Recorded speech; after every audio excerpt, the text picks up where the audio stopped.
तर माझ्या बाबड्यानं मी आलेले पुन्हा तुमच्यासाठी एक नवा ब्लॉग घेऊन. त्याच्यामध्ये भाई चिंगी आता मला सोडायला येऊ लागलेली आहे सकाळची. ती मला सोडायला येते पण तिच्या हद्दीपर्यंतच येते. तिथनं पुढं कुत्री त्याची घाण मारतील त्यामुळं ती काही येत नाही तिथनं पुढं. मग मी नंतर गेलो कुठं तुम्हाला माहितीच आहे पेंटरच्या तिकडं. आणि भाई एका रूमची असली घाण वाट लागले ना तिला बाहेरूनच हे करावं लागणार आहे. आणि भाई ह्या पॅन्टीसाठी अक्षरशः मी 15 दिवस शिव्या खाल्ल्या. त्या ह्या लॉन्ड्रीवाल्याने कुठं गायब करून ठेवलेली काय माहितच नाही. आणि हे बघा आजपासून मी खूप चांगल्या गोष्टीची सुरुवात करणार आहे पण मी त्या गोष्टीचं आश्वासन नाही देणार की मी ती रोजच करीन.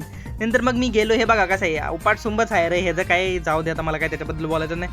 आज मी गेलेलो होतो आमच्या एका दुसऱ्या प्रॉपर्टीमध्ये जिममध्ये. अरे इथं बाई सगळं सामान आहे असं वाटतंय ते त्याच्यावरून काही कळणार नाही. पण नंतर केलं होतं तिथं चेस्ट बीस सगळं मारायचं सामान आहे. नंतर मी थोडा ट्रेडमिलवरती खेळलो म्हणजे धावलो. आणि नंतर इथं फरशा आहेत ना खाली मॅट नाही आहे ना त्यामुळं भाई मला पुशअप आणि त्या आपले जोरबीर मारताच नव्हतं. तरी पण भेंजोत सक्त लोंडा आहे आपण सब कुछ करेगा. नंतर मी पाया बियाचा व्यायाम केला. पायाचे पण कट्स पाडणार परत छातीचा कट्स पाडणार. छातीचा कट्स म्हणजे छाती बनवणार चेस्ट बनवणार. तर मी डंबल्स मारले. मी काय म्हणतोय मला म्हणावा तसा पंप चालायला नव्हता कारण की भाई ते तिथं मला नीट पुशअप मारताच नाहीत ना आलेलं त्यामुळे ते असं नीट अंग गरमच नव्हतं झालं. मग मी स्कॉट बीस मारल्या सगळ्या थोडे बहुत डंबलचे व्यायाम केले.